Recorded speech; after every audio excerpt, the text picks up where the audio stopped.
The Rickey Smiley Morning Show. It's the front page news. It's what's trending now.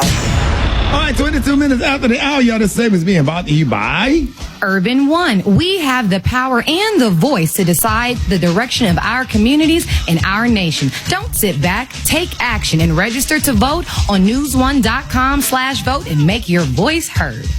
All right, y'all. Hey, appreciate that, Eva. Tomorrow, man, now thousands of people are expected to attend the Get Your Knee Off Our Necks Commitment March on Washington, honoring the 57th anniversary of the march where Dr. Martin Luther King Jr. delivered his I Have a Dream speech.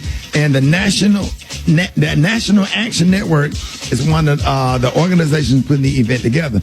Ladies and gentlemen, y'all give it up for National Action Network founder and president, Reverend Al Sharpton. Man, good morning, Reverend Al. Thank you for taking time to talk to us this morning.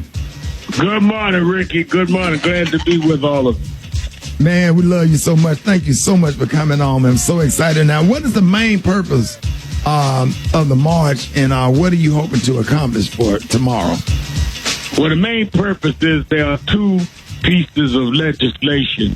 The George Floyd Police and Justice Act, which has passed the House of Representatives, but Mitch McConnell has not even brought it before the Senate, and the John Lewis Voter Rights Bill.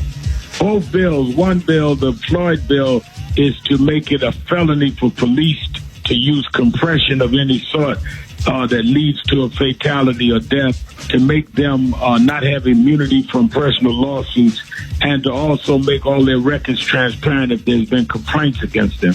That would all be federal offenses.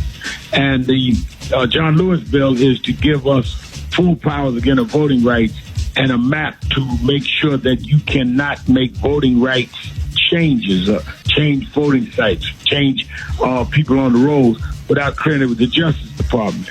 Now, the reason we're using these two bills, because they need to have mass support, is in 57 years ago when Dr. King did I Have a Dream, they came to get a Civil Rights Act. As we've been marching and talking to you, Ricky, since George Floyd's death, we've had great demonstrations. We must now demonstrate and pinpoint the legislation. Otherwise, they'll say, well, they had a summer discontent, nothing changed. We want to make laws change like they did in 63. The 63 march led to the 64 Voting Rights Act. We can't have just marching. We're not an exercise class. We're about change. Right. And I think that this is why we've got to do this.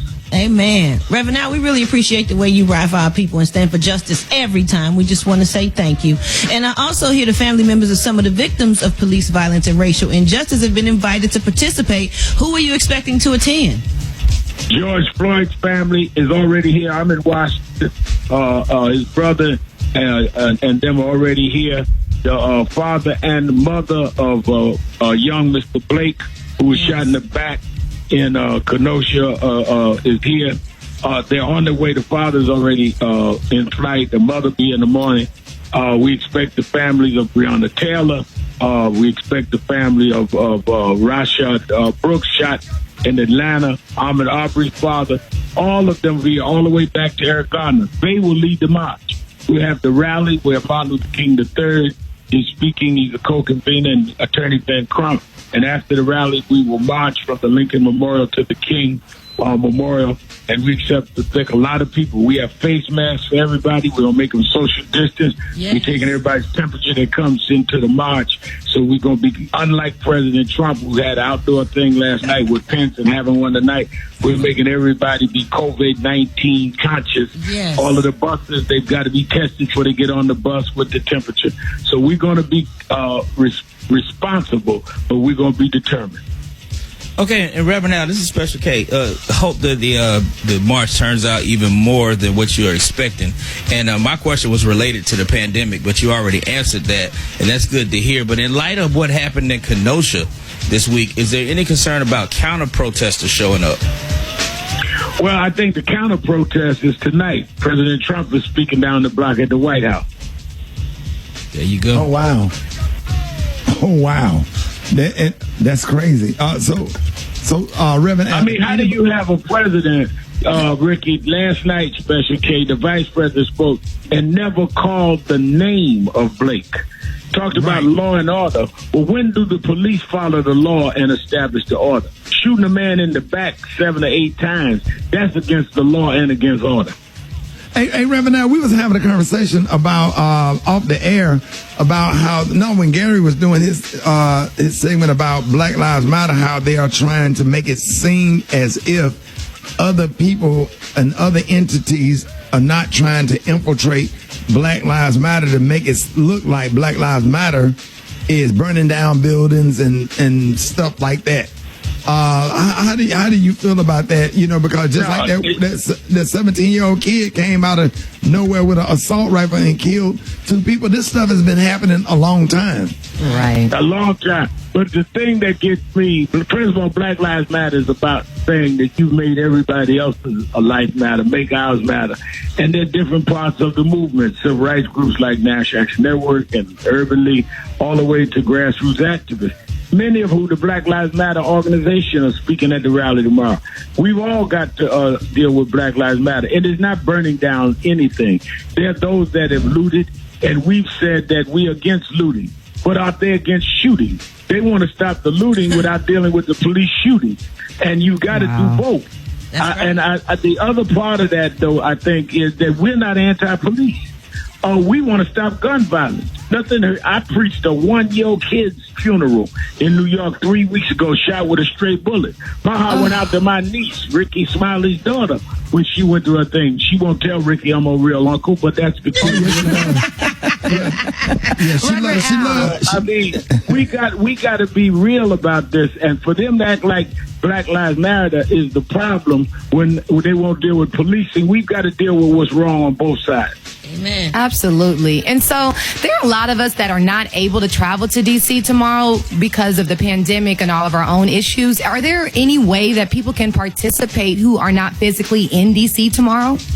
Yes, they can go on nationalactionnetwork.net. It will be on all the live broadcast the whole time. BET is doing it live. MSNBC will be doing some of it live, and it'll be easy to watch. But those in the Northeast area can go to www.National Action Network, find out where the buses are. The buses are free to bring you down. But we're going to check your temperature. We're going to put a face mask on you, and we're going to put gloves on you because we don't want to be irresponsible. Hey, Reverend, now you saw that video I made on Facebook yesterday. You know, I had to defend you and Ben Crump. You know, I went in, Reverend. I don't play about y'all. Oh, yeah. We gonna have a meeting at the church to see if we can make you a deacon. You know, the other side of your language, we might have a little problem getting that past the deacon boy, but we gonna try it.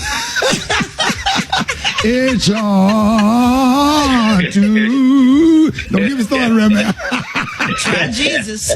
That's right. That's right. Don't try Rickey. Don't try me. Because he fight.